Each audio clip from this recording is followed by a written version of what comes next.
And welcome back to Survivor 50 Seasons and 50 Days. I just finished watching Survivor Tocantins and our first perfect game winner. And we'll kind of get to why that is frustrating this time. I like JT. This is not a knock on JT. This is more, it should have happened years ago and it didn't. But we are joined today once again by Nick, who was just here yesterday for the Gabon recap. I feel like we have a better season to talk about today. No offense. And then from Russell Muscle TV, we have Russell. Thank you so much for joining. I'm glad to have you on this time around. And just, I know I messaged both of y'all before we did this. Just a quick question. Throughout Survivor history, your favorite action shot from any season ever, like any intro to any season ever, your favorite action shot, because we talked about this during the Marquesas recap. For me, it's Jerry in Heroes vs. Villains, and it's Debbie in this season. Okay, so you did text me this, and I had to do a little research to figure out which one it was for me. But I feel like mine is a little niche. But I really like Haley Ford's in Game Changers, where she's like falling off the boat and like lands into the raft. I think that it's like so different than a lot of other ones, but I like Debbie's as well. Debbie's like thing where she's like with It her almost hair looks like like she's riding a flowing horse. in the wind. Yeah. Yes, it's like so like, oh, she's living her best life, even though I'm not a big fan of Debbie, but that was a cute shot. I'm not gonna lie. Well, Drew, I think you're going to be hating what I'm going to say here, but I was tempted just to throw it around. Survivor 50, we're going coach actually doing his Tai Chi, doing his whatever. I was like, you know what, can I say that? Or would that be too much of a joke? Would be too much? So that was going to be my throwaway pick. So for real, a little backstory on me, my first season ever was Cook Islands. So Aussie, throw my favorite player of all time. And so then when he came back for fans versus favorites, they're in the theme song there. He's running across on a challenge and jumping right into the water. Just for me personally, that's gotta be my favorite. You bring up Cook Islands, and just I guess this is a honorary mention. The cowboy scene when the cowboy would be an honorable mention there. But I just want to get that out of the way because Debbie's is just amazing. Also, do you guys know who Lucas Black is? I don't think He's so. an actor. He was in Tokyo Drift, the Fast and Furious Tokyo Drift. He's one of the guy with the very thick Alabama accent. JT sounds exactly like him. They're both from Alabama. Really? It checks out. Good to know. It checks out. So we have Tocantins, which I feel like this is the last back to basic season we're almost ever going to get. Where it's not. This is the last moment where we don't have an influx of idols, advantages, big moves. A season size of 16. No swap. It's just base level. We're gonna do this, and when we merge, it's game on.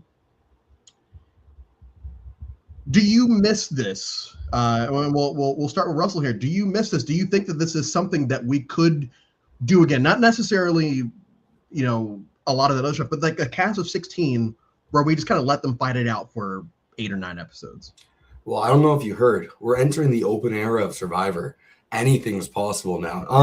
For real, I actually don't think we could do this again. I wish we could, and I think it'd be so fun to go back to a basics thing like this.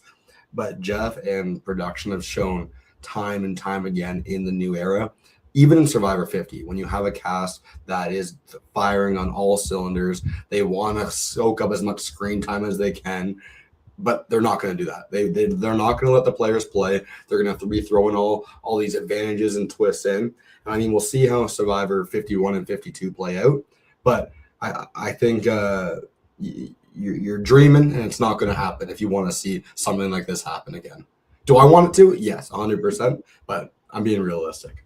Oh, and I guess to go off of that, Nick, do you think fans would be, as a whole, do you think they would be receptive, or do you think we've kind of grown, the large majority of fans have kind of grown out of that? Because I think that all three of us would be cool with it.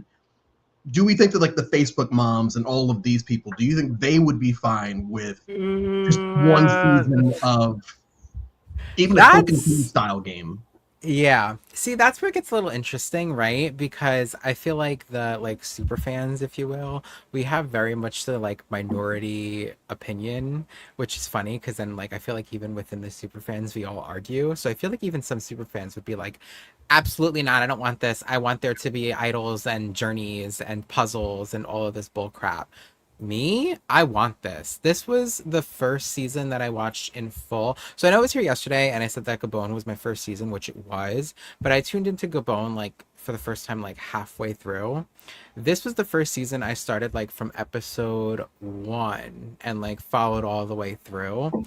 And so I think that that's why I'm so like attached to it. But even on like rewatches, it still delivers just because of how like they're just playing Survivor, and I like that about it. There's no like someone gets twist fucked and then like something happens and then this person's out of the game. It's like it's just straight up Survivor. Like this person gets disliked, they're voted out. There's vote flips and stuff like that, but it's like classic Survivor, and I really really enjoy it because of that. The idols never actually come into play this season. No. They exist.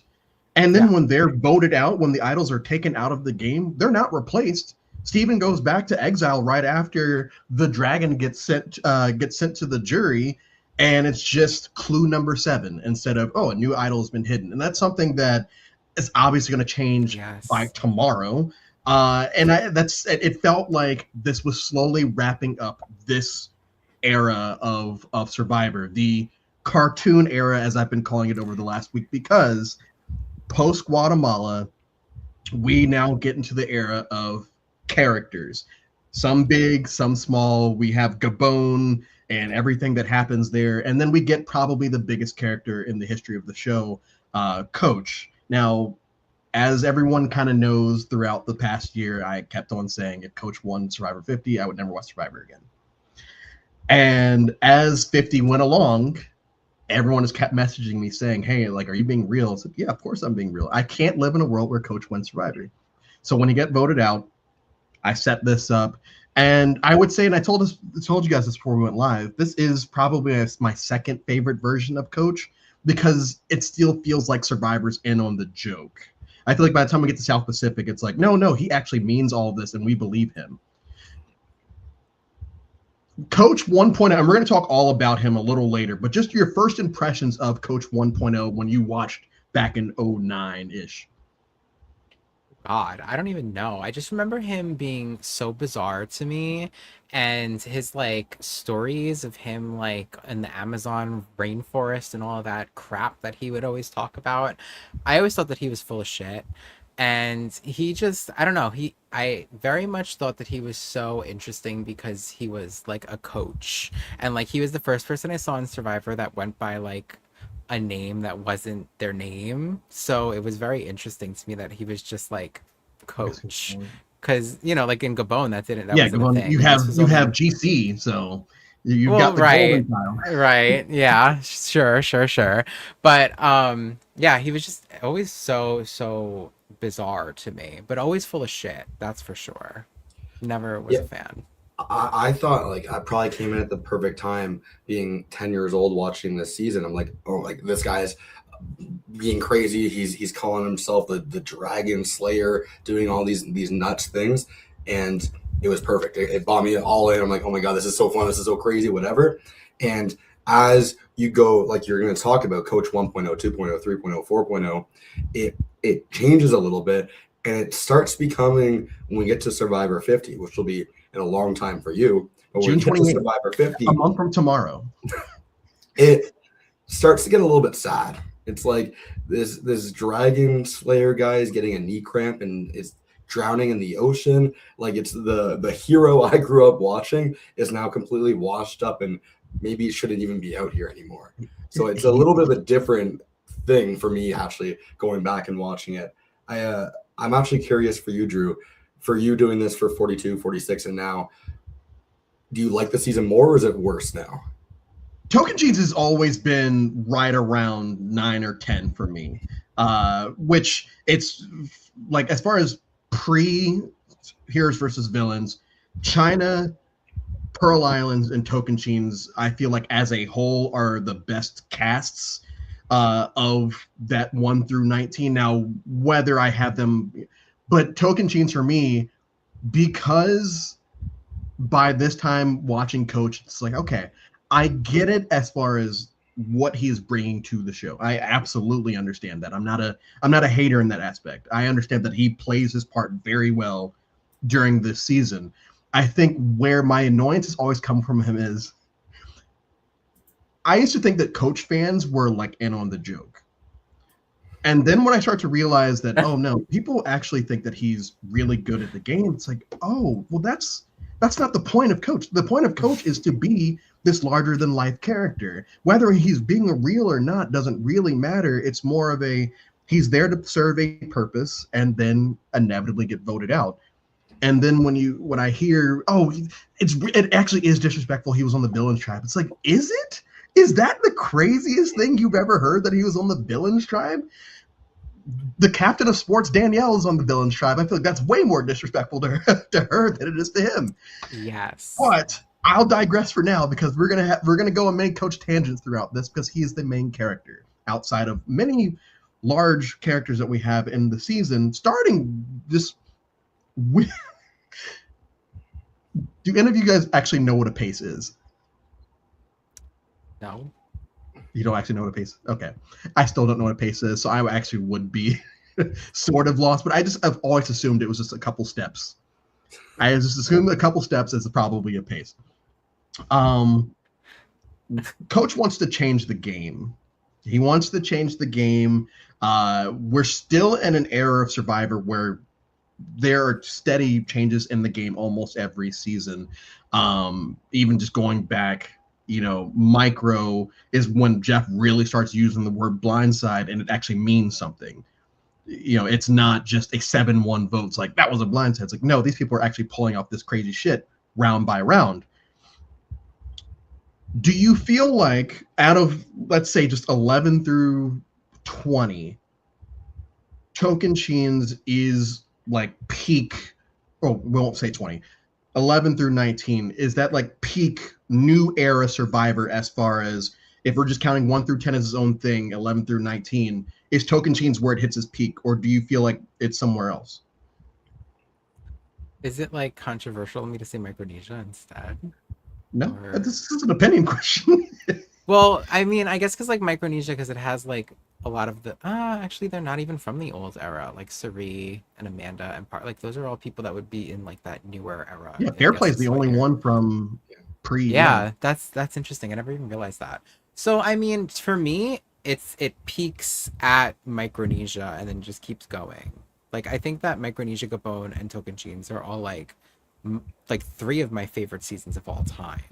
So, and then it starts to go down when you get to Samoa.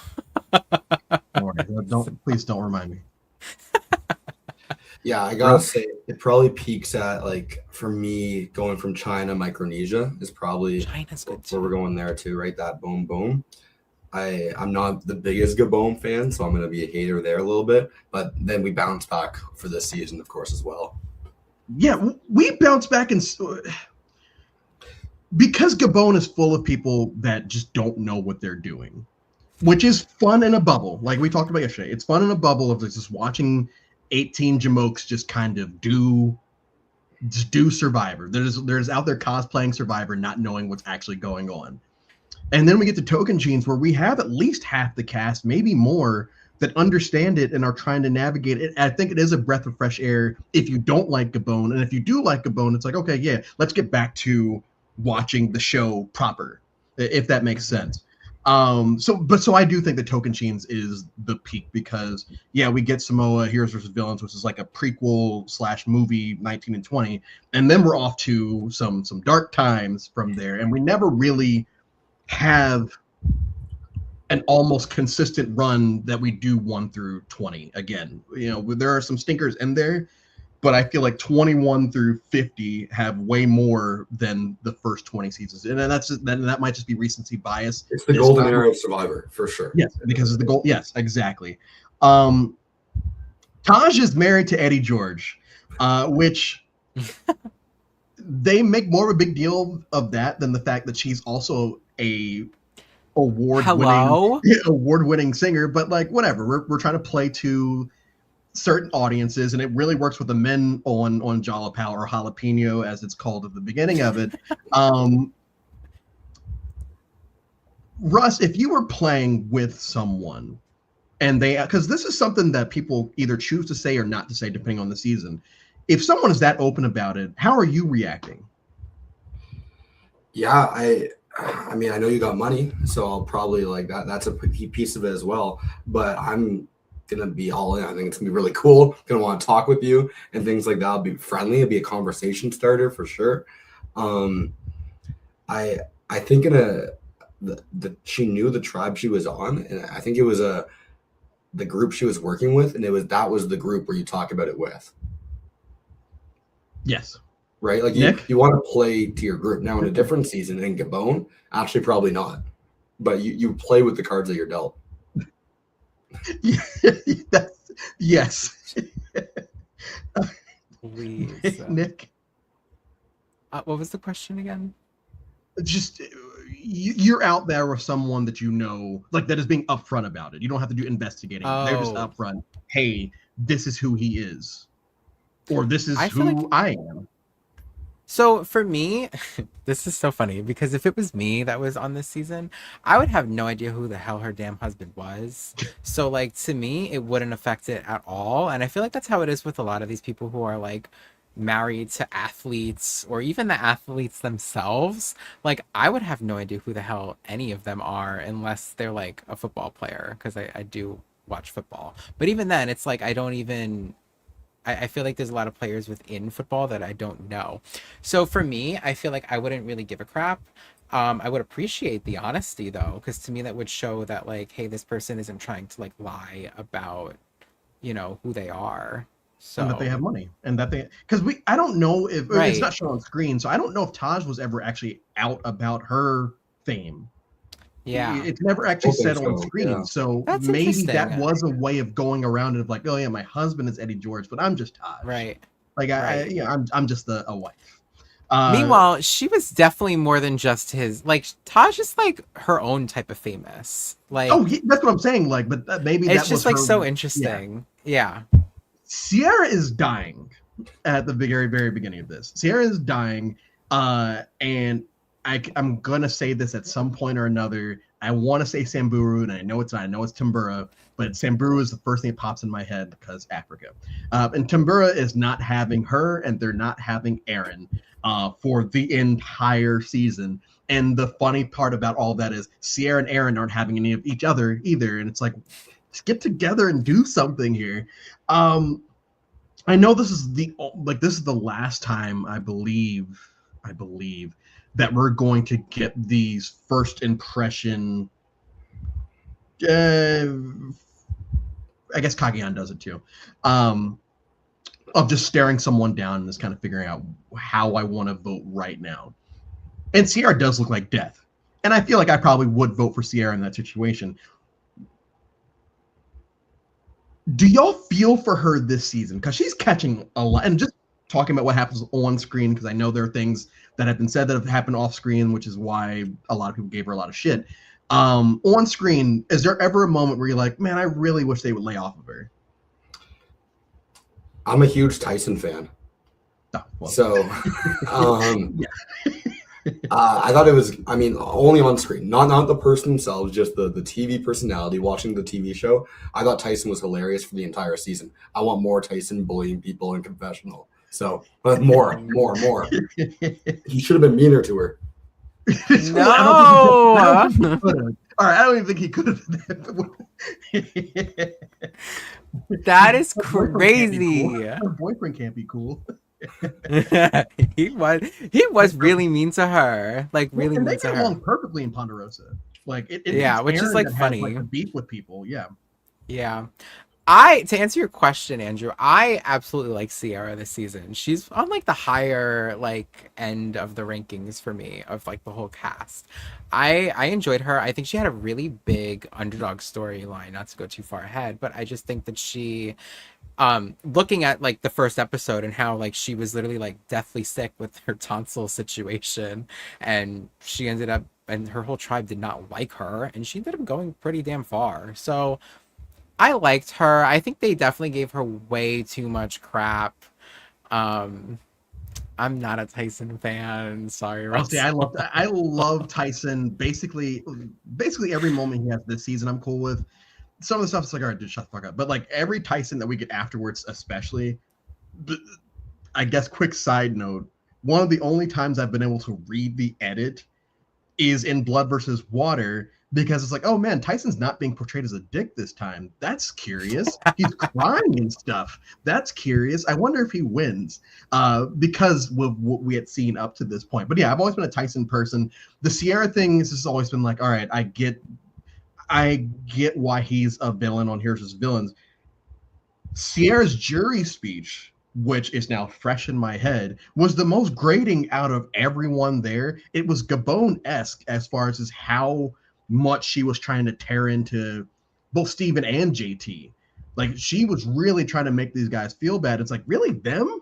They were, I feel like, and we're going to talk about the Jalpal 3 a little later, but this is basically the exact opposite of Thailand, as far as like them coming from behind, getting to the end, but you hate at least 4/5 of those people, maybe 3/5, depending on what you like. And here, I feel like you like all three of the Jalapal 3. That, you know, by the time you get there, you feel good about one of them winning. So the fact that it was Sierra that tore into them was a tad weird for me, but I digress. This is also the final season of the Exile Island era. I know we're going to get Exile back randomly every now and then, but this is it.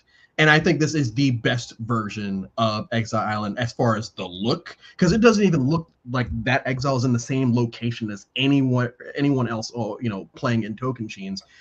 Yes, we have the Martyr Approach episode of watching Coach walk through the sand and everything, but we get to watch Taj and Eddie George walk through it too, and I think that's also a very fun moment. It just looks amazing. We get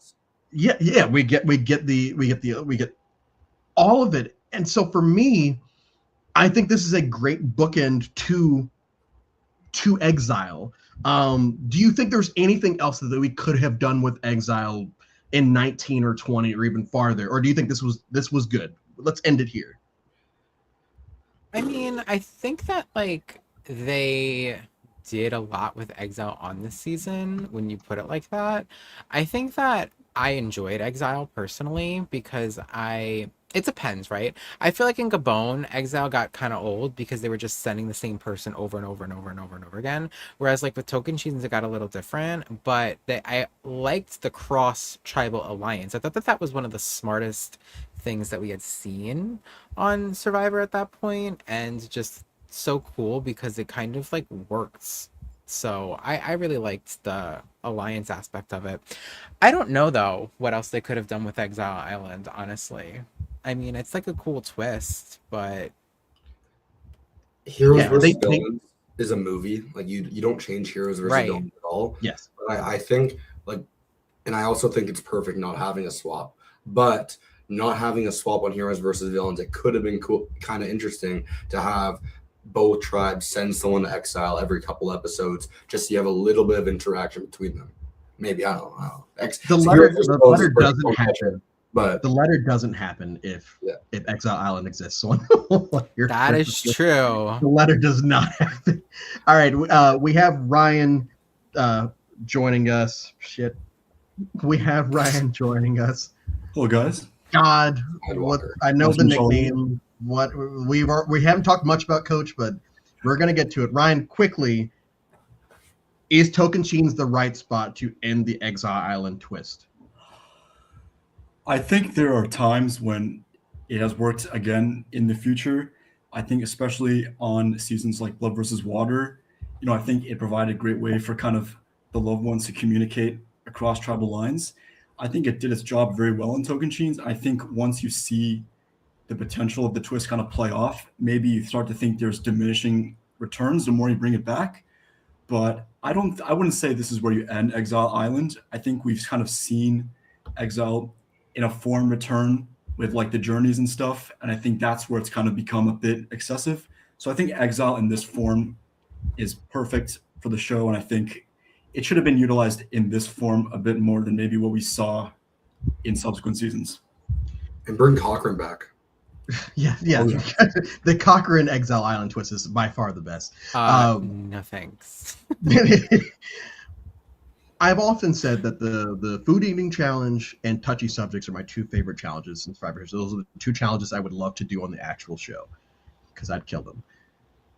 I always forget that the only physical challenge that I would ever actually do is this version of the water rugby challenge that they do in episode 2 or 3, because that in itself felt like an actual. It felt like I was watching an actual game. I didn't have any stakes in it. I didn't really care who won in that situation. I know Candace was probably going to go home if she lost, but I was so invested in that challenge more than almost any other challenge this season. I'm not a challenge person, but just watching that, I'm like, this seems like so much fun, and you can't script it any better because it starts raining during it. Wow.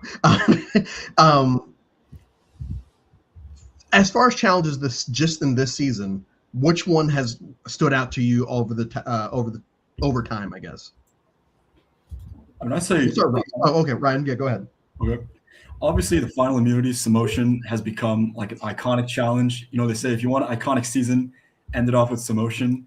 And I think when I first saw this challenge, I was, a bit kind of intrigued because up until this point, we've kind of seen like the super long, painful endurance challenges kind of be like the fan favorite. And so to kind of have like a similar endurance, but more of like a quick, adaptive style of challenge was very interesting. And I think it played out about as interesting as it can be, especially with Steven and JT kind of facing off and kind of the dilemma on everyone's mind kind of playing out in front of us. I really like that one. And also the iconic one, as a Coach fan, I'll say, the one where they stand on the pillars and they go down. I'm glad you got a call back to that in 50. But again, creates for iconic showdowns. They brought it back multiple times. I think it's delivered every time. So I think those are probably my two favorite.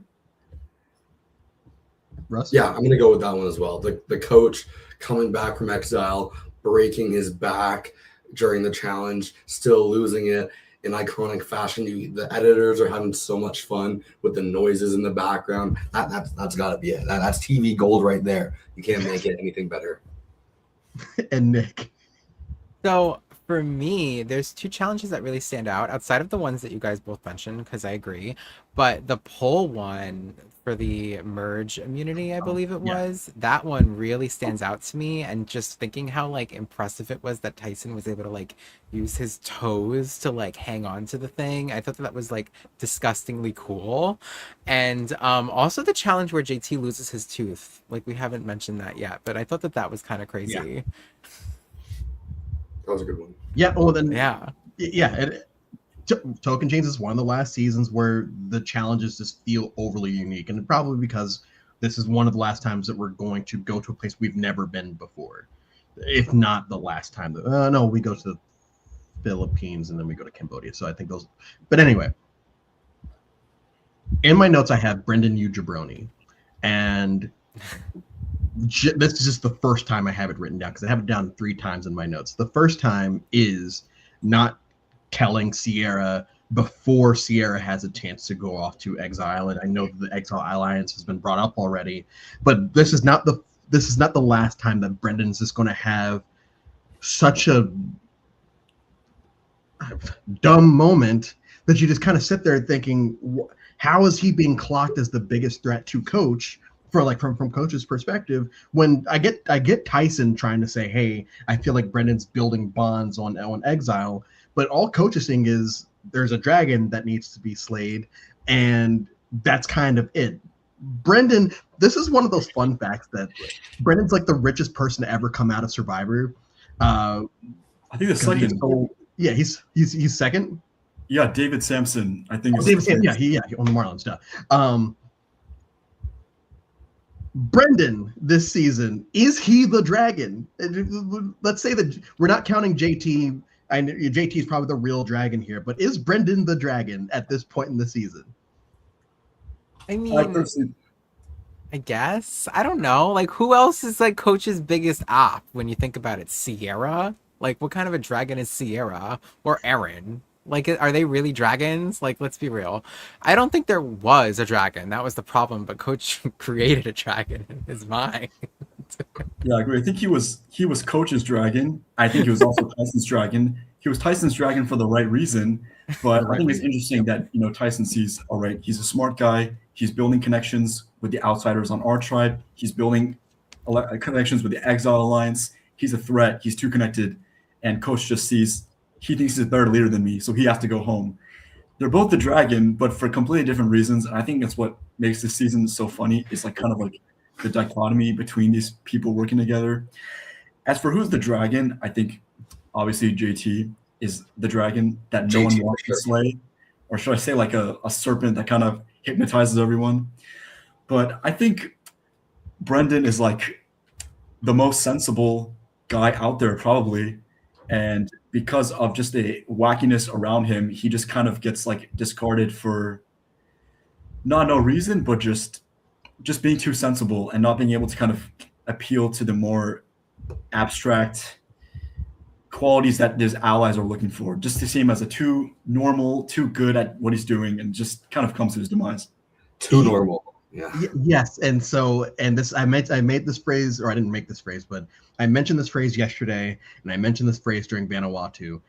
Brendan actually escapes it because he makes the merge, but we have a lot of one-dimensional pre-merge generic whites this season, specifically Sydney, Spencer, and Joe, which I forgot that Sydney even existed. I thought she was Jackie from Gabon at a certain point. So like that we have them, I think, and like Sydney is the flirt with the boyfriend, Spencer's the gay that JT wants out because of reasons, and Joe hurts his knee. Like that is really their entire storyline, in their scenes on the show. To the point where when Joe gets evacuated, we don't see, like, they don't show us, and I don't think it happened. We don't see him like going off. We don't see everyone saying bye to him. It's just like, Gone. yeah, Joe's is gone. Oh, okay, cool. I'll see you next week. And that's it. And I think because this cast is so top heavy, I feel like this is one of the good times that they have kind of neglected people. I feel bad for them as people that they're being neglected in the edit. But because we have such a top heavy cast, some people are going to have to get left behind. And I feel like the pre-merge generic whites plus Brendan are those people, plus Jerry and Candace. Forgot Candace's name for a second. At the time that Joe hurts his knee, Taj plants a fake idol because Taj finds the idol. And this is where we get back to Taj here, because we have this Jalapao. They're not necessarily Jalapao 3 yet. There's Taj and Steven, and then Steven and JT. Taj finds this idol, gives it to Steven. Steven contemplates kind of giving it, or kind of voting out Taj or not, which he kind of changes at Final Tribal. The Jalapao, I feel like, are underappreciated. I won't call them underrated because I don't think anyone underrates them. I feel like they're underappreciated in Survivor history. And we'll go Russ, Nick, Ryan.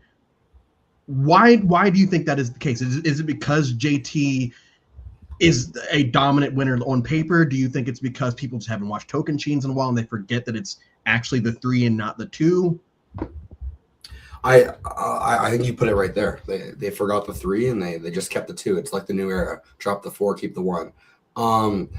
The problem is, especially with the know-it-alls, RHAP, Stephen Fishback has been in everyone's faces for forever now. You're going to hear the name Stephen Fishback. If you're on YouTube watching podcasts, and then JT had the perfect game. Everyone loves JT and Tocantins. So those 2 are right there. Put some respect on Taj's name. She's great too. She should be part of it as well. But when you have those 2 as such an iconic final 2 in Survivor, I think that's just what it is. It's left in the dust of those 2 are the great ones. And then, oh yeah, Taj is there as well. Yeah, Nick? I think that that's pretty spot on. I'm not gonna lie, and I also think some of it could play into a fact that it was a final 2 and not a final 3, and that Taj got fourth and not third. I feel like that kind of sticks in people's minds because that sticks with me for some reason because I was obviously rooting for those three to make it to that point and then to see the two guys turn on Taj, which like I understand why now, but to me it felt so like their journey was incomplete because like they didn't make it to the top three together. But I understand why they did that, obviously. I just think that it's something that kind of like stains them, in my opinion. Like when you look at the I-24 from Cook Islands, they're kind of similar in a way, except they didn't make the final four or the final three in this case together. So I feel like that's why they like might get like a little bit or Taj at least gets the short end of the stick. Oh, and Ryan, before you go, I actually looked at them this time as more of the more likable four that we're going to get tomorrow. Yeah, where we do lose Jason in the middle there because CGI Brett, all of a sudden just starts to win. We get Brett at the end. And so it's the same thing with here where Aaron doesn't win. And I guess I convinced myself that's the only reason to turn on Taj because Aaron wins. Aaron doesn't win. They just vote out Taj. But I feel like it's more of a likable four. But yes, the I-24 is another, obviously, a big example. Ryan? Yeah, I was going to think, like, why is it that? Because when I think of it, I do think of the Jalapao 3, but then within that, I do think of, like, Steven and JT always discussed as, like, the greatest duo of all time. And I think, why is that?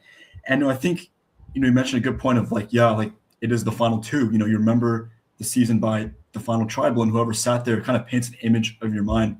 And I think even, like Gabe said in the chat, like, Taj being only a one-time player, I think because we've seen Steven and JT back, and even JT mentioning in Cambodia, his whole arc is about how I lost to JT, and that keeps getting replayed for us.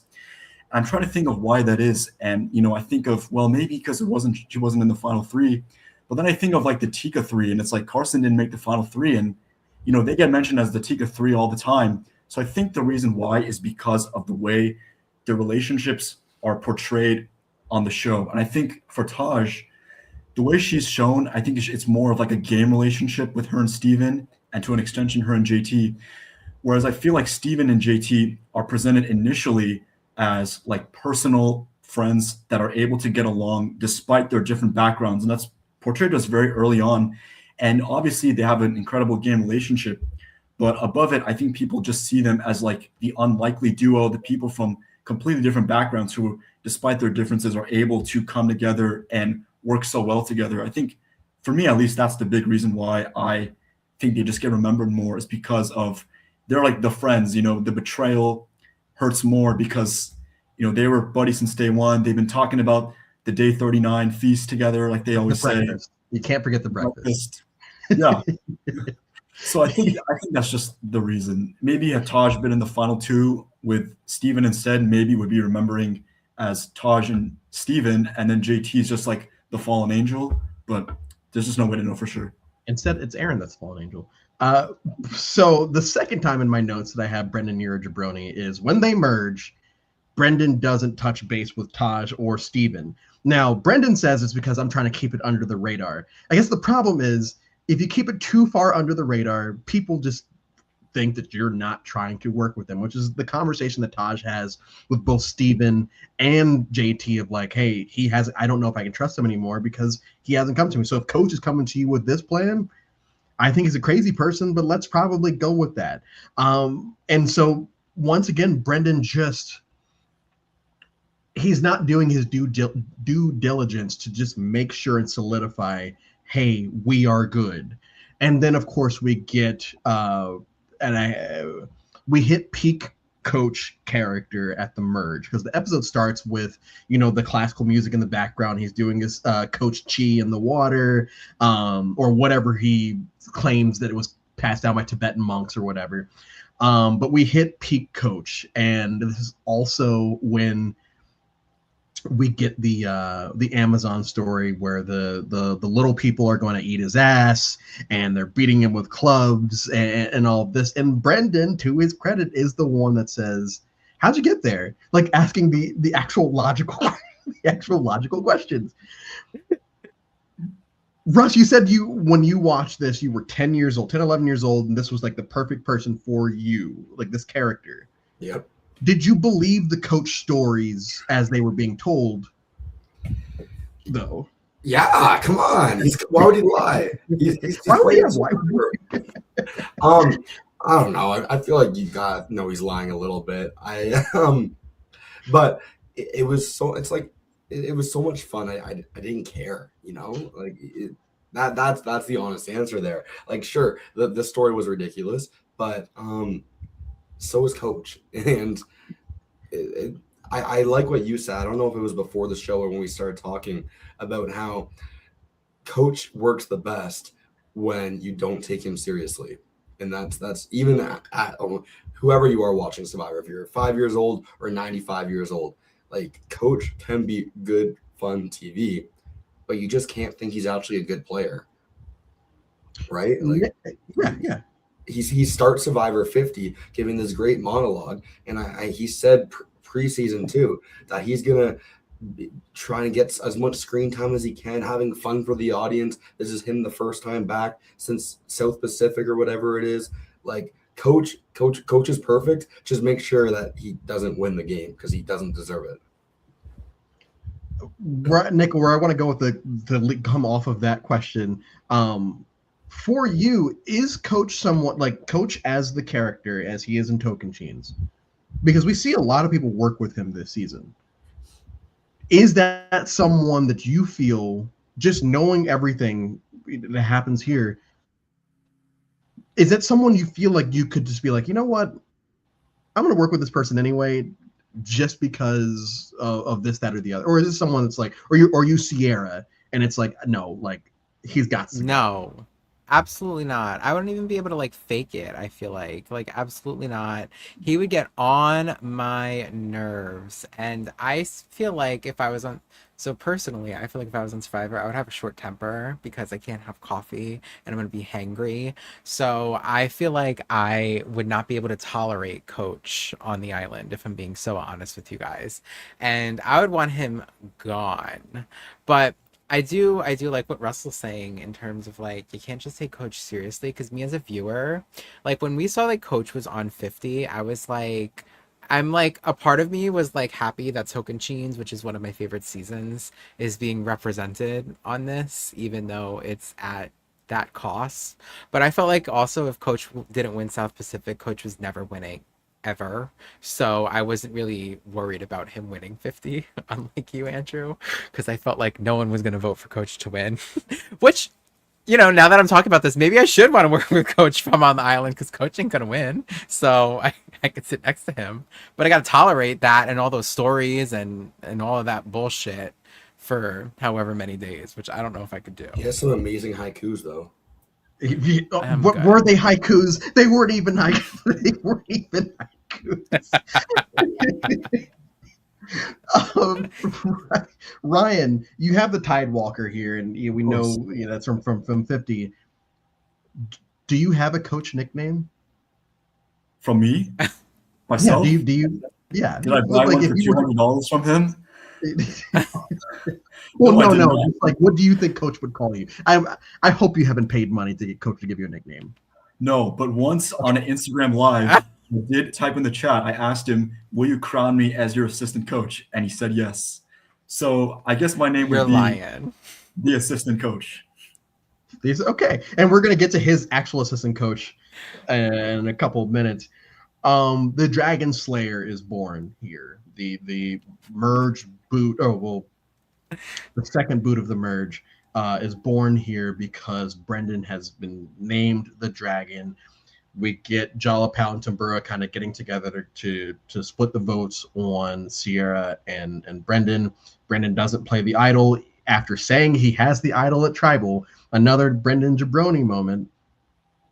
Brendan goes home, and Sierra now has to grovel to Tyson, which is probably the worst person to grovel to, because Tyson, as funny as he is a piece of shit out there in Tocantins in the best way possible. Before he gets voted out, this is one of those infamous moments in Survivor history, one of those winner edit moments. Brendan has 3 different scenes in a row where he talks about how much he wants JT to win. He says it while he says it twice on the reunion on the reward. And then once when he gets back to camp, when he's talking to Sierra about wanting to work with JT, winner edit aside, that's just a crazy thing to say as a player when you're out there. Like, I'm going to work my hardest to make sure that JT gets to the end. It's like, why would you do that when you're in, at least at base level, you're in a good spot numbers wise? Why would you try to help out someone here? Ryan won. I know it's hard to think through 50 seasons, but like, is this one of those telegraphed JT is going to win seasons, or were there moments this season where you thought others could win? I mean, this is definitely, like you said, one of the craziest quotes, at least that I've ever heard said on the show, that I'm willing to give up my game for this guy. Could it be to the fact that he's rich and doesn't need the money and is just there for fun, and he's had his fun and he's had enough of coach and he's ready to go to Ponderosa and eat food? Perhaps. We'll never know. But there were times when I did have doubts about JT as the winner. I think he was always the front runner for me, but I definitely saw Steven kind of, like we said, alluding to the possibility of him eliminating him if he got the opportunity. And so I thought that's something that could come eventually near the end game. But once we saw JT win that final immunity, I mean, I think it became pretty clear that he was going to win. I think perhaps maybe Steven's mentioning of him possibly eliminating him if he got the chance, maybe him getting swept in the final tribal was like his symbolic comeuppance to the betrayal he mentioned earlier. But I don't know. I think JT has a very clear winner edit, and that quote is like, you almost want to think like it's such like a clear statement that like it's almost, you want to look at it as like a red herring. Like, that would be too obvious if that was the case. But then it happens and you're like, I should have just listened when they told me directly. Stuck with my gut. Yeah. Nick, I know you play a lot of online games. Besides like being voted out on your way out, it's like, I hope this person wins, have you ever been in a game where you just felt like, hey, I would be cool if this person won? And I know that a lot of those games at best pay like $200-$300 if you win, and at worst they pay nothing. But is that something that pops in your head? I mean, like, yes and no, right? Because like, you want, in my opinion, right, whenever I play a game, I want whoever like wins to be someone who I mean, maybe I'm a little selfish, but that I was a little connected to in terms of at least the game level, and someone that I like. Like, I don't want someone that I don't like to win the game. So I mean, yes, but not at the expense of myself. So like, I have that other person that I want in the game with me to win the game if I'm not there, but I'm not about to get myself voted out so they can win. Absolutely the hell not. No. But I've never played a game with JT, so. Russ, I'm going to go to a whole totally different thing here because we're going to get to the Tyson. We're going to get to the Tyson episode, and because Tyson's your boy, that's why I saved Tyson for you. This is the challenge where you can sit out and get food, or do the challenge and not get food. And Tyson is still one of the people to do the challenge because he knows that his alliance is relying on him to beat Sierra. And Sierra still almost wins. We ultimately get Debbie. In this Tyson blindside, first 18 seasons, I would put it, right up there with Edgardo and John Carroll and all those guys, and Leanne and all them. Are you shocked because of where he goes home early in the merge? Are you shocked that we got him twice afterwards? I know Winners of War won't count because he had won at that point, but like, are you shocked we get him twice after this? Yeah, I am. I think Tyson's actually like the reverse for me. Like, Tyson's fun here on a rewatch, knowing the Tyson that we get later on. But Tyson's like a really mean person here, right? Like, and sure, it's great to the camera, it's fun to go off of, but like, it's not really like a good TV thing that I thought Jeff would like. Now, every time we see Tyson afterwards, heroes versus villains, having the conversation with Coach, no one wants you doing your bullshit. You gotta stop wearing feathers in your hair. Yeah, whatever. And then the crazy move or like the Russell blindside, whatever, that's awesome. Blood versus water, the casting on that season was random anyway because the blood versus water twist.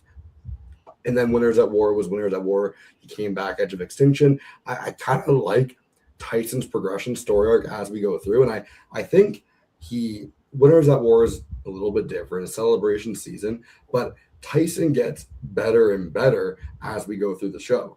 And he learns more about it too. Like, sure, in Heroes versus Villains, he hangs out with Boss and Rob on Ponderosa forever. Then he's like, oh, that's actually how you're supposed to play Survivor and win the game. And then he goes back in Blood versus Water and wins the game afterwards. Mm-hmm. This version of Tyson never wins Survivor. There's no way. But it's still good TV, and I see what the producers saw in him, why they brought him back. But I love seeing maybe talking with Boston Rob and talking with other players, learning how to do that. I love seeing how he adapted his game to winning later on. And you can do that with a lot of returnees that eventually win. You can do that with Rob Mariano. Rob Mariano in Marquesas is more of the antagonist. Like, yeah, he's got a great strategic mind there, but he's antagonizing people to the point where there's almost no way he wins Marquesas if he makes it to the end. And he calls Desepia an ass kisser, and it's like, yeah, but and it kind of goes from there. Tyson, same thing. And I mentioned this earlier, Blood versus Water. Yeah, I feel like this is the real Tyson is what we get in Blood versus Water, because we do get him crying. We get him crying at the reunion after he wins. It's like, yes, that's real. I believe this man is just, he's a funny guy, but he's also an emotional guy. Winners at War, my favorite Tyson moment of all time is a non-verbal moment. And it's when he flips off the boxes after he gets voted out the second time, because he doesn't have anything to bequeath to everyone on his way out. It's like, yes, that is peak Tyson right there. The Tyson blindside in itself is probably the biggest blindside that we're going to get this season, because he is locked in with Coach here. They are a definite final two. He is the challenge threat, and once he goes, in my head, I remember JT going on a run, but he doesn't really go on an immunity run. He wins here and there, but it's spread out a lot. So Tyson is gone, and we get to as close to a filler episode as you're ever going to get, but in a great way. In a great way, though, because there are things that happen in it that are still important. So it's not all the way filler, but it's filler enough, because we know Sierra's going to go home. Sierra's going to go home. The big things that happen in this episode are, we get touchy subjects, which the Jalapal 3 are the last 3 people left in that challenge, which, hey guys, come on, let's figure this out. Steven wins, and he takes JT and Taj. Hey guys, we might want to do something about this. And Coach and Debbie are having conversations, but it never really goes anywhere. How have y'all not figured this out yet? Nick, how have they not figured this out yet? I don't know. I honestly don't even understand. I think it's like I think that they did a good job of booting, Brendan and Tyson first and leaving people like Sierra and Aaron in the game, because that keeps that like fracture going between that whole tribe, in my opinion. Yeah, like Gabe is saying in the chat, Simbira hated each other, and I think that they were just so like tunnel visioned on that they weren't even thinking about, oh wait, those 3 all actually really like each other. So they were so blinded by their own hatred for each other, in my opinion. And then you get even like the Tyson blind side, which I feel like fuels more of that like hatred of Sierra in a way, because they're like, well, how dare Sierra still be in the game? It's like, yeah, it's Sierra's fault. Meanwhile, she was the target. So she wasn't in on the plan and still voted Tyson, and it's still yeah, like they just did not like her. Ryan, for you, I guess I mentioned filler episodes, and what filler means. Like, if you're talking about anime, yes, there's filler, and then there's TV shows where it's like, okay, this is an episode that I can kind of skip. And I'll be totally honest. I sat on my phone and ordered Domino's during this episode. I made sure that I had my food ready for the back half of the season. But those are still moments that are kind of standing out to me. Ryan, first of all, because you weren't here at the beginning, where does Tocantins kind of fall for you as far as this all time? And secondly, can an episode like this, which you could like, but can an episode like this still have merit when everything is pretty much, how do they describe the post-COVID cookie cutter? Like, we know everything that's going to happen here. Can an episode still be exciting despite the fact that it is this? Oh yeah. I mean, so to answer your first question, Tocantins is a very special season to me. It's the first season I watched. I was 5 years old and I had no clue what was going on. I didn't really comprehend it until I watched it when I was like in middle school. I'd say it ranks in the top 10 for me. I think what people might not like is they might look at this season and say the gameplay is a bit stagnant. It's not as advanced as kind of the masterclass we saw in China and Micronesia. But I think it does all of the core things you want out of a season of Survivor. It does really well. And it's what I would recommend to a first-time viewer as like the first season to watch. I pick this hands down. As for the filler episode, I do believe there's absolutely still merit to this episode specifically. I can't say for all filler episodes, like half the Ghost Island post-merge. But for this episode in particular, I mean, you just said it yourself, watching the Jalapao 3 win the challenge single-handedly and kind of having Timbira not figure it out, I think it's great foreshadowing to what's going to come. And I think it could honestly erase any doubt out of the viewer's mind of, is there any chance that Timbira is going to kind of wake up to what's going on and turn the game back around? And I think it just reaffirms that, no, like the Jalapao 3 might actually have this in the bag and they are going to take it all the way. We get my favorite episode of the season right afterwards, the family visit. And for me, with the exception of the Winners at War family visit, my favorite family visit of all time, because it starts off as an auction. But the auction part is kind of just skipped over. Like we see Steven get the Mr. Beast chicken auction? hearts. No, it's probably like fourth or fifth. I didn't hate the Mr. Beast auction. Mr. Beast auction was pretty good.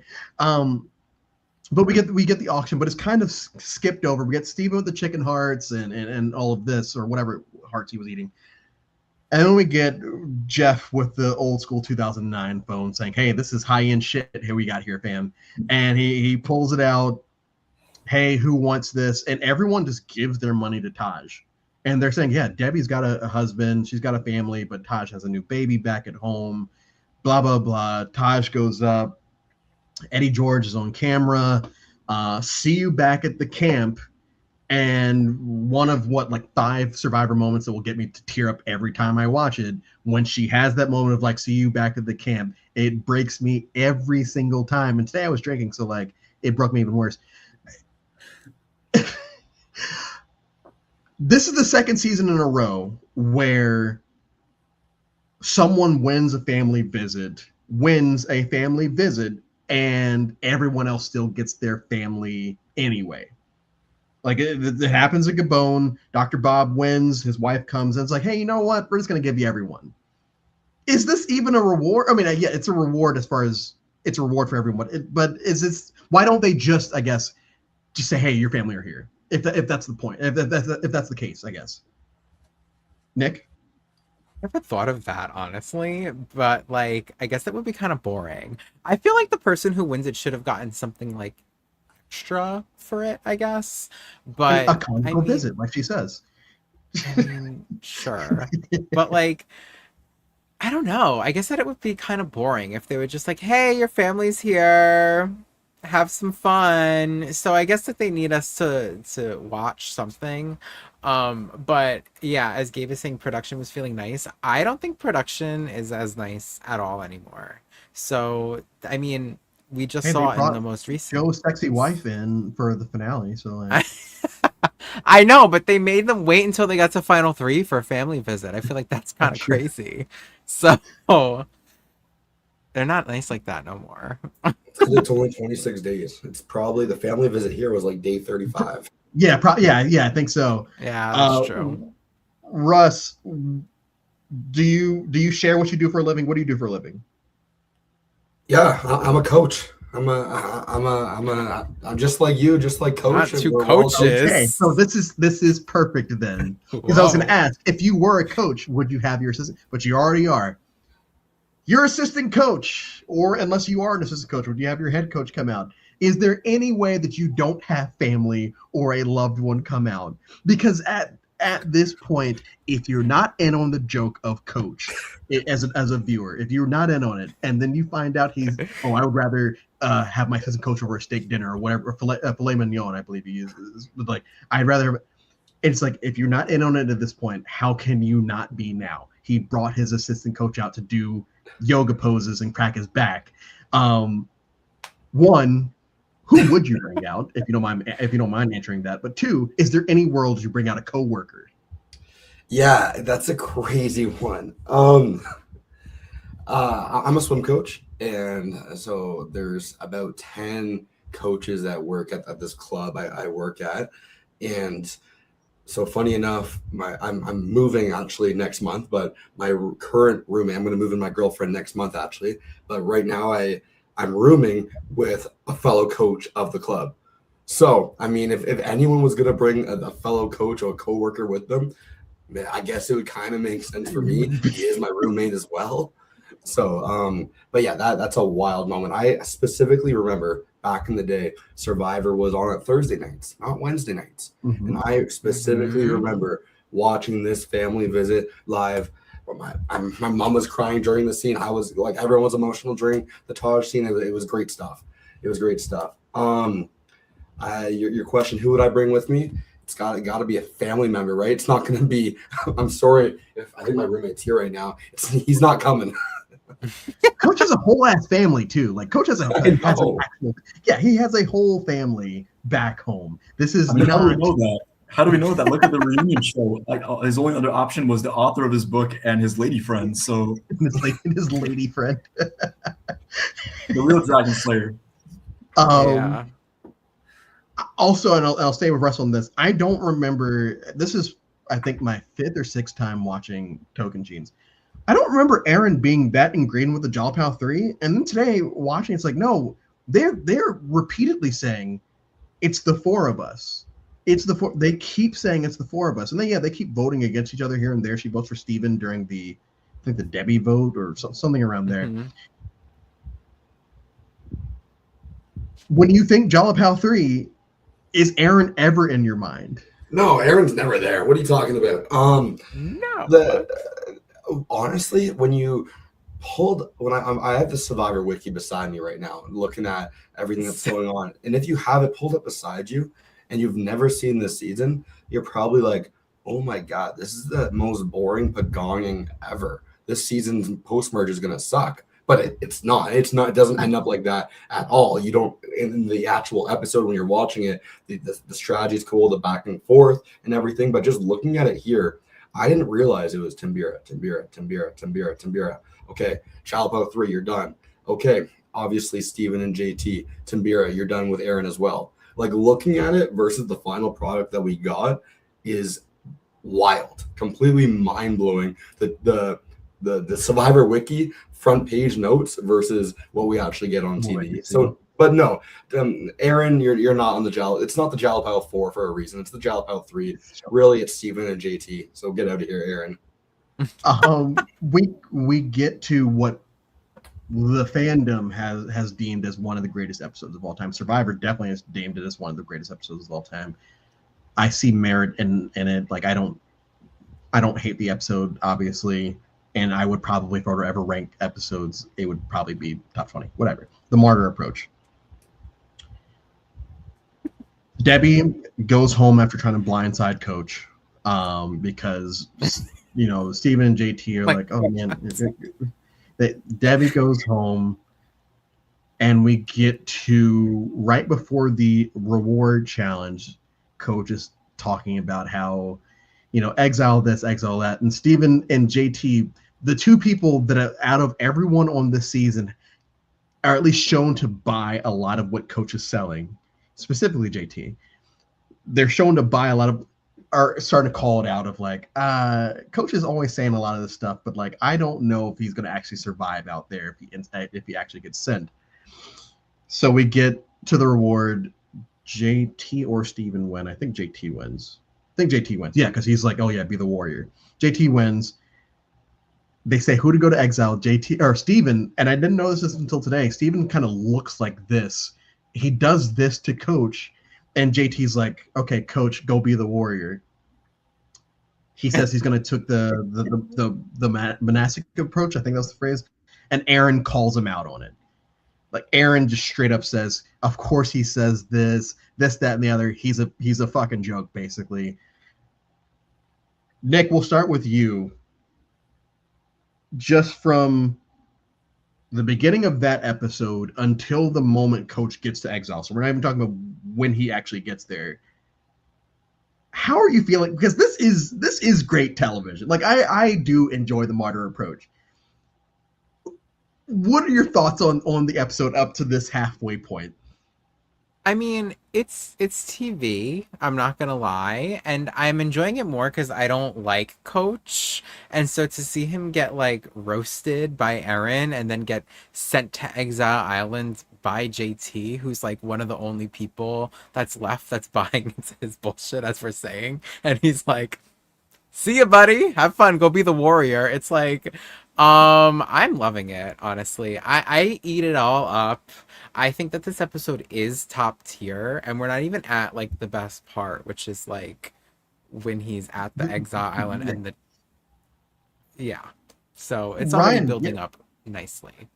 We get we get two different segments with Coach on Exile, which is not something that we get outside of maybe Taj when Eddie George is there, of just multiple segments of people out there. And yes, the production value of these scenes is amazing, with the noises, the birds flying in the background, the music, the walking stick, his narration, the scene where he's laying in the water.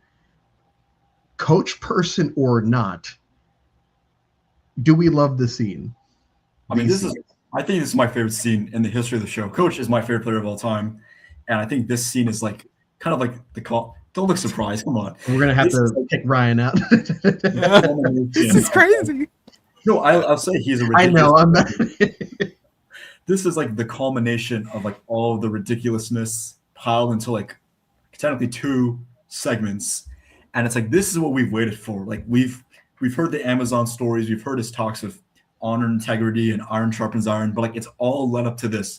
And I think like that bit of episode before that you could, I guess, call filler of them like just kind of dunking on Coach, saying that he's the only one who hasn't been to exile, has kind of foreshadowed this moment, and it's all led to this. And this is kind of like his magnum opus, like his kind of his swan song, I guess, his last call, I guess. I don't know how to phrase that, but this is peak Coach. This is nothing else that Coach does in the show's history, with the exception of the him and Tyson moment. And here's the villains that Russ brought it up earlier. Like that moment, I feel like tops this one, but that's just for me. I feel like most people look at this as the Coach moment, and it happens in his first go around. I don't know if that was the word you were looking for. This is the Coach moment, 100%. Yeah. I agree. It is. Ryan, was that it? I was just gonna say, like, it's just all around a great moment. I think this is the first time where like they've taken someone on exile who they expect to just kind of go there for 2 days and like lay down in the sand and just kind of shrivel up and wait for their time to be over. He really makes like the most of the experience. And I don't know if like he was in the confessionals before talking about how like he's gonna do all this stuff, and the producers are like, get the more camera crew, bring in the helicopter, like Coach is gonna put a show on for us. Like we need all the people to exile right now. Take them away from camp. Like bring them here. Like this is gonna, carry us through the rest of the season. And it delivered. I mean, he told us everything we could possibly want. The talks about how, people are at camp thinking wishy-washy things about him, and then he talks about communing with the creator of the universe and how like it's like, what else could you want? And then him with the dragon cane, like cementing himself as the dragon slayer. It's like, what else could you ask for? Like this is, in my opinion, the greatest character moment in the show. And it works, and this is going back to the Exile Island conversation we had earlier. This is why Exile Island, this is why it's peak Exile Island as far as a twist, because we've had Earl being the king of Fiji. We've had the Sugar Shack. We've had Ozzy hiding the fake idol. We've had all of these fun moments on Exile. We've got Candace going there 4 times. Great moment. We have all these moments, and it leads to the moment, the ultimate character and our biggest twist of this era, getting together to create this moment, the martyr, the martyr approach, which is named by Aaron, calling him, he wants to be a martyr, which is true. Russ, we now get to the second half of the episode, the Final Five challenge, and every time I watch it, I immediately think of Courtney making fun of him in Heroes versus Villains. Final Five, Coach is saying that he's all fucked up. Like he doesn't. He's whispering for water before the challenge starts. Taj and Aaron are rolling their eyes as he's walking in. But he does last an hour, or he lasts roughly an hour against JT. At this point, when you were first watching, and are you rooting for a Coach to potentially win not only this challenge, but even win the season? Yeah, we just watched this guy go through the best adventure of his life. We just watched basically like a 37-year-old boy become a man, like on our television screens. We watched that happen in full form, and what we saw was the hero's journey, really a movie in a Survivor episode. If you weren't cheering for Coach in this moment, then you are not a Survivor fan. That's really what I think of it. It was epic. It was beautiful. I cried probably more than the family visit. This was peak. It's basically Lord of the Rings all wrapped into one 10-minute segment. It's like every of your favorite stories ever. This is what this was. Nick, same question. Absolutely not. So this is so funny because I vividly remember watching this episode and like the specific challenge in my grandmother's living room and just like being like, please fall, because I was a big JT fan, obviously. And if I'm not mistaken, JT is the one who was in the challenge, but they were the last two left. And I really obviously wanted JT to win over Coach, and I wanted to Coach to get the hell off my screen. Entertaining for sure, but annoying as hell because I really did relate with Aaron and Taj in this episode. Yet when he falls, all four of them go try to help him up. Like, as much as Taj and Aaron are sitting there saying, you know, this guy's a joke, when he falls, I think they still buy it. And I feel like the first time I watched it, I probably bought it too until he sat down and Jeff was like, we can get medical. And he's like, no, I don't need it. They can't pull me from this. And it's like, okay, we're back to this was a ruse. I can't believe I fell for it this late in the game. But I can't believe I fell for it. Ryan, we've talked about Coach before. We've talked about Coach before. What was it? Because you said you were 5 the first time you watched it. So in subsequent seasons or subsequent times you've watched Tocantins, what is it about Coach for you besides him being a great character? Because I think we can all agree that he's a great character. What is it about Coach for you that has always resonated with you? Oh man, I think just like he's like, I know he gets comparisons to like Michael Scott, right? Like the guy you love watching who's so funny, but you'd hate to be with him in real life. I just think the fact that he is so just unaware, but at the same time so like unapologetic and just so himself and so like set in his ways, and the fact that a lot of what he says could actually have merit, but then he just doesn't execute on it, right? Like he talks about the honor and integrity, and it's like, wow, that's actually a really cool philosophy if only like he followed it himself. It's just like the irony that he presents and the fact that he's unaware of it himself makes it so almost like endearing. Like, oh, it's like he almost doesn't even know better, you know? I just think like he's just so entertaining. I think the way he interacts with other people, honestly, the reactions to him are equally entertaining as the things he says himself. Sierra doing this. Yeah. During the war. I mean, even we'll see later, like his poem, and then the whole jury is just like so disappointed. Like, oh, like it's just stuff like that. Like I never seen a person anywhere just create such like a visceral reaction and just be so polarizing and just have this like aura about them that just kind of follows him wherever he goes. I don't know how else to say it. No, I think to nail your point home, there were probably like 5 people on 50 that I'm just not fans of. And Coach is the only one that I made that proclamation for. I didn't say, oh, well, if Jonathan wins, I'm never watching Survivor again. Or if it's this person wins, I'm never.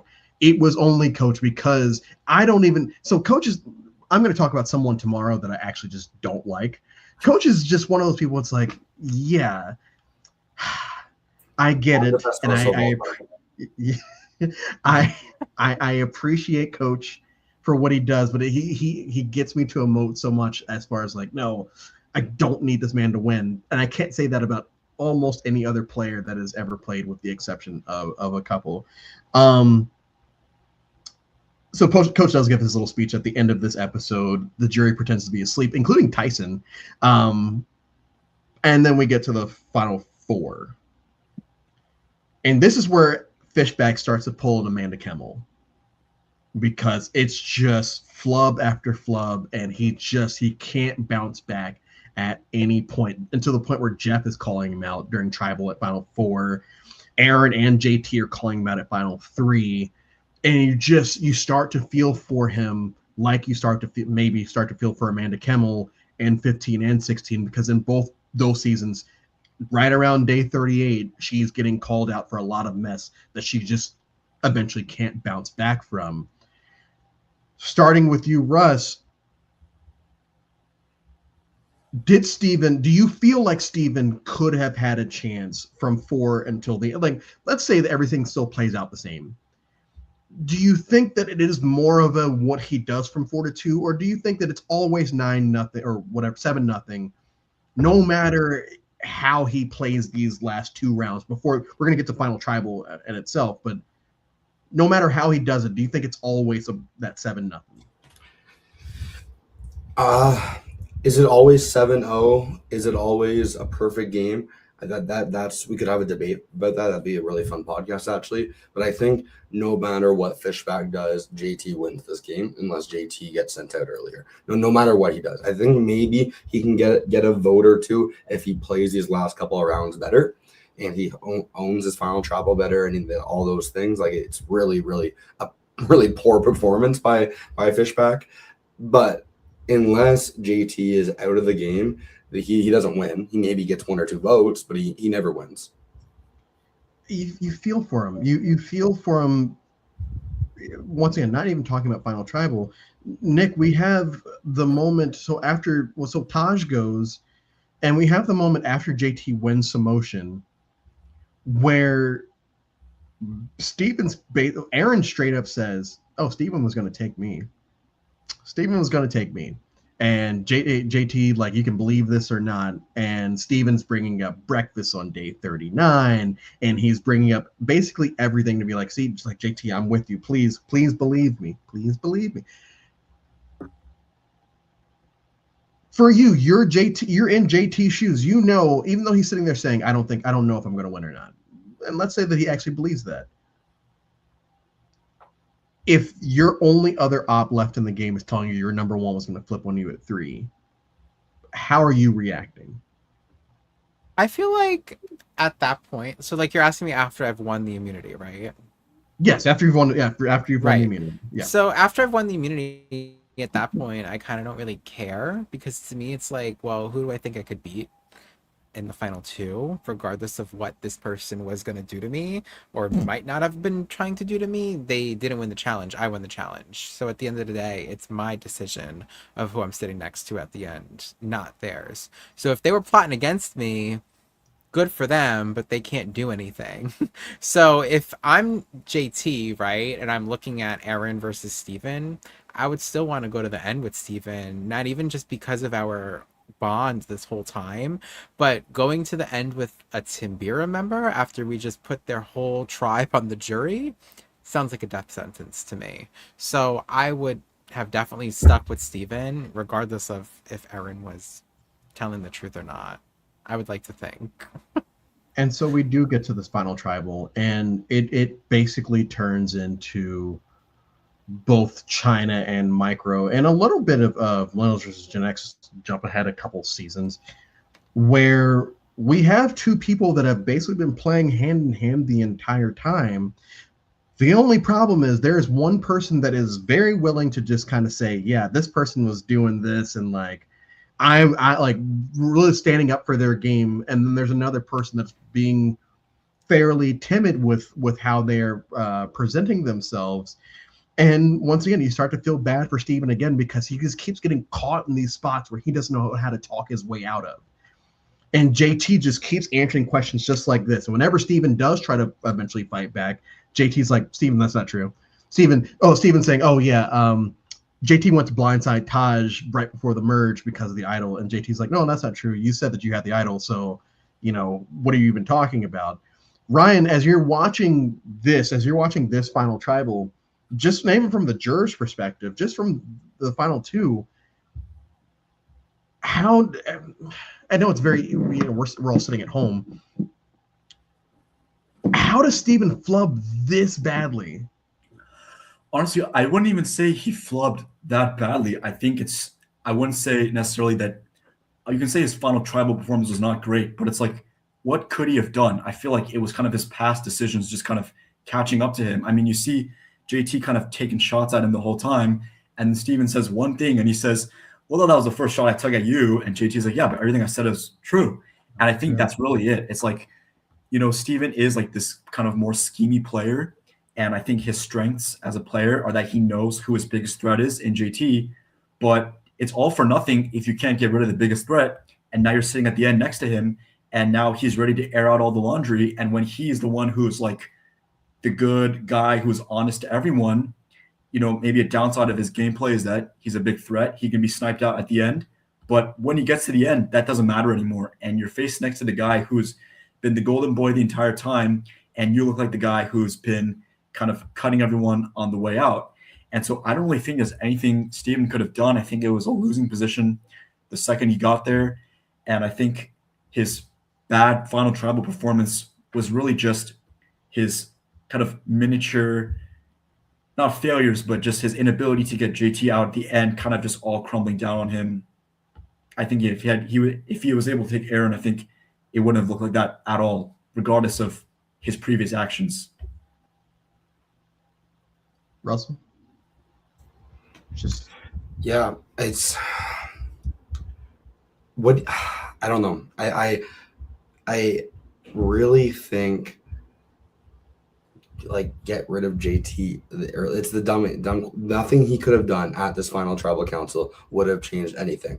And I mean, you're gonna have a lot of fun over the next little bit to talk about all of JT's mistakes as well. Like JT is not the perfect player. He has a perfect game here. And I think that's JT gets a lot of hate in Game Changers and Heroes versus Villains, but he had the perfect game. So why not have all the fun in the world in your later seasons? Playing with house money. So like JT plays terrible in his other seasons, but who cares? He had that win. Go out and have some fun making the big splashy moves that always fall apart. Steven couldn't do anything here at all. And it sucks. It's hard to watch. It was obvious who was going to win at this point, but I don't know. It was. I think maybe if it's not JT and it's literally anyone else, then we have a fun show. But there's a reason this is a perfect game in Survivor, right? Like, yeah. Well, and Nick, before I get to you, I want to actually read this one on screen. Steven's facial expressions, as much as his answers, he could have been more confident about his strengths and own more. But that jury plus his communication anxiety meant that it was bad too. I go to the Debbie question where Debbie straight up asked him, "Hey," or no, was it Debbie? Maybe not. Maybe it was Sierra. Someone it was a blonde person. Straight up asked Steven, if you had won yesterday, who would you have taken? Would you have taken JT? And I want an honest answer because I know what the answer is. And Steven says, I don't know. And it's like, dude, just say you would have taken Aaron. Let's just just say you would have taken Aaron. Because if you say that, yeah, you still might not, but like now you're giving more credence to whatever JT tries to say to you afterwards. It's like, okay, yeah, clearly he's a liar because he can't even answer this question right. This is, and yes, it's once again, we're what's the phrase? We're playing from home, whatever that phrase is. But it sucks watching because I think all three of us have kind of said it you feel for the guy in the moment. And when Steven does try to take a shot at JT just kind of calls him out on it. Now, what I referenced earlier, Nick, thoughts before I get to my next thing. Nick, just any thoughts on Final Tribal as a whole? I mean, I thought it was a really good performance from JT, obviously. I don't think Steven could have done anything different, like we're saying. I think Steven needed to sit next to Aaron or Sierra even to win the game because I don't think Steven was beating anyone else in the game at that point, which is so interesting because I feel like, everyone looks at JT and Steven as this like incredible dynamic duo and all this stuff, but everyone always labels Steven as like the brains, but yet no one really gave him credit for a lot of the things that went on brain wise, if you will, at Final Tribal Council. So, it's just an interesting thing in my opinion, but I don't think he could have done anything different.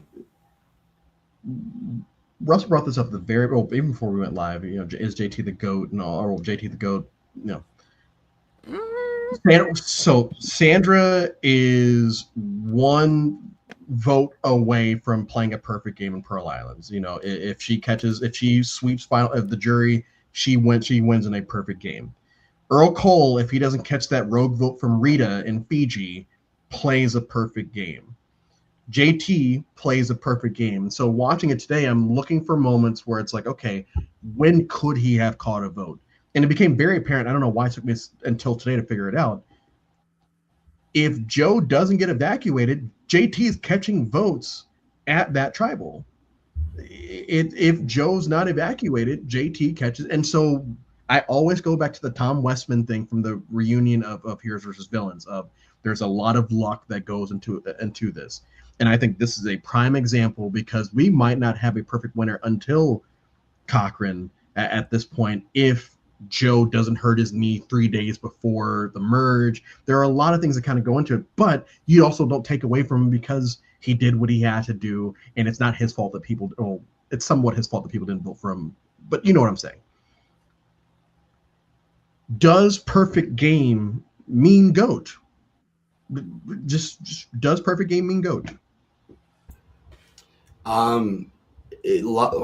Survivor's a luck-based game. Luck's involved like crazy. I think if you have a perfect game, you're doing more correct than you're doing wrong. Like, do I think Cochran's the GOAT? No, probably not. JT, the Brandon confessional where he's saying, I want to do everything in my power to make sure JT wins Survivor. The fact that people are saying that has him in that conversation. Now, I also kind of put that as my title, my name right here. That's kind of a joke because in Heroes versus Villains and in Game Changers, he was a joke. He was someone you would probably drag to the end because he's being stupid the whole time. But here, he's the greatest of all time. He's not the Survivor GOAT.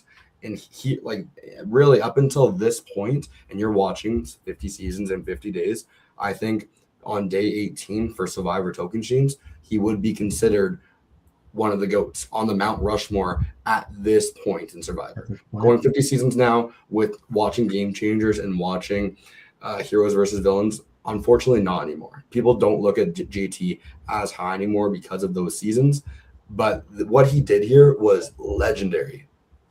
Yeah. Nick, 18 through 18 seasons, is he Mount Rushmore? Is he the greatest winner from however you rate winners just through this point in the show's history? Yeah, for me, he definitely was my favorite player and winner of all time coming at this point, right? And I had only seen those 2 seasons, but I did go back after Tocantins and start like binging everything because I feel like this season really is what like got me to like love Survivor. And I put a lot of that onto JT and Sugar, like I said yesterday, which is ironic. But I think ironic. It is really ironic. But I think that JT, if he doesn't come back for Heroes vs. Villains and Game Changers, he's still probably up there for the Mount Rushmore, in my opinion, because that's what I feel like a lot of people point to when they're like, this is why JT isn't the best of all time. None of it is related to his Tocantins game. And I think that a lot of pros that JT gets.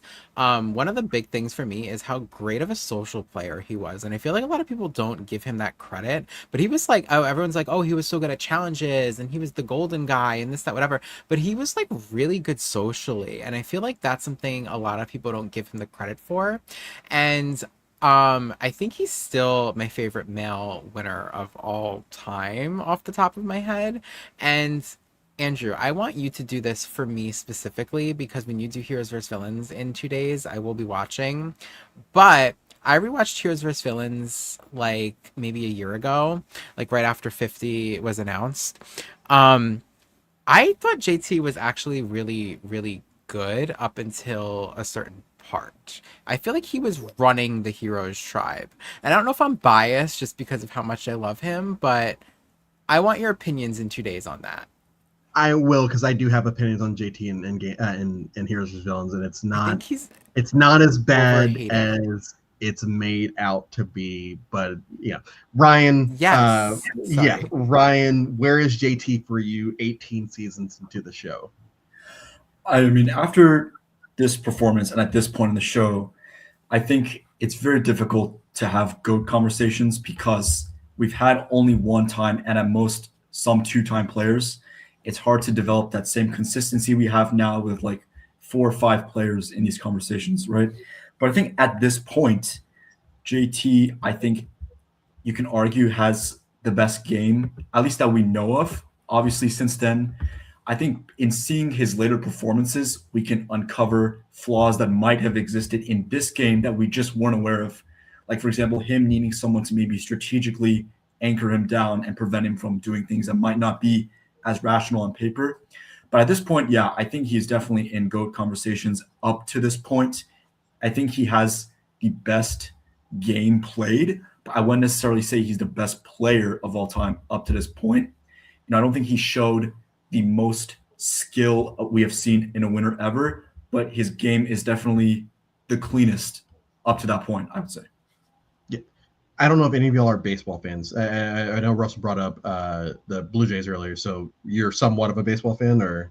Yes. Okay, so we're talking about perfect games, so go to baseball. There have been 28, I believe, perfect games all time. I've seen, I think, like 10 of them, 9 or 10 of them.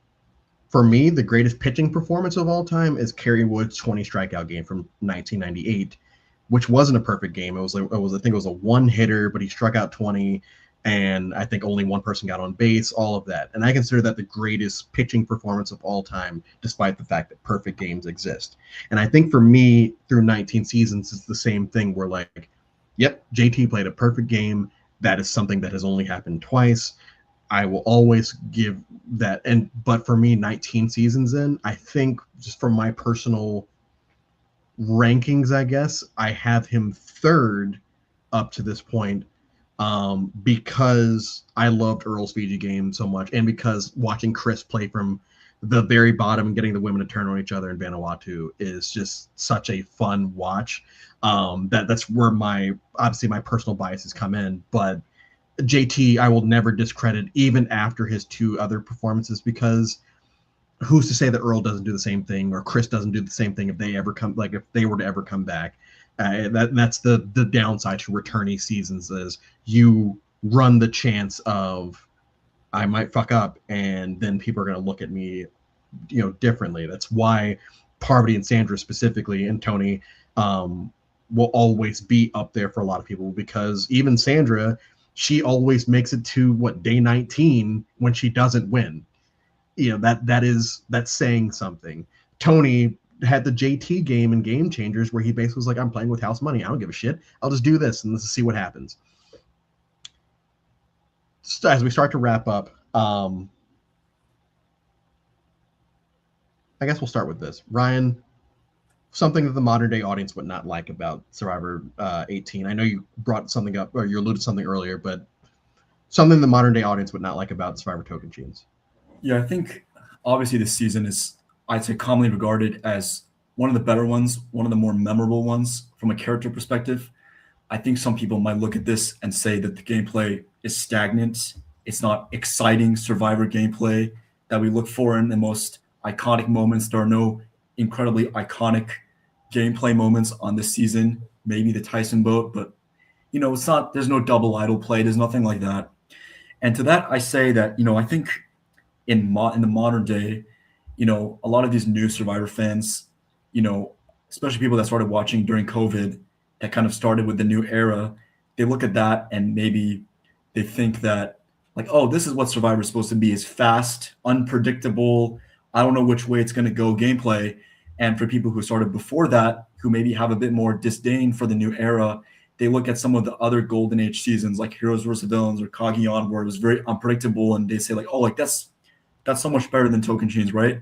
And to an extent, I can see that point, but I don't think the gameplay needs to be necessarily crazy or unpredictable to recognize good gameplay or for it to be engaging.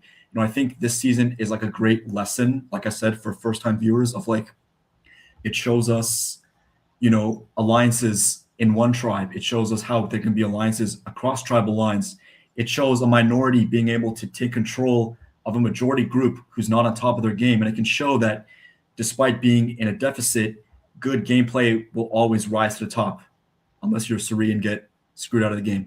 But typically, that's what should happen. And I think it's just a great lesson for people who want to get into the show. It's like, this is what good, steady season of Survivor is like. And I think it's easy to follow along. It's easy to engage with it. The characters are really exciting.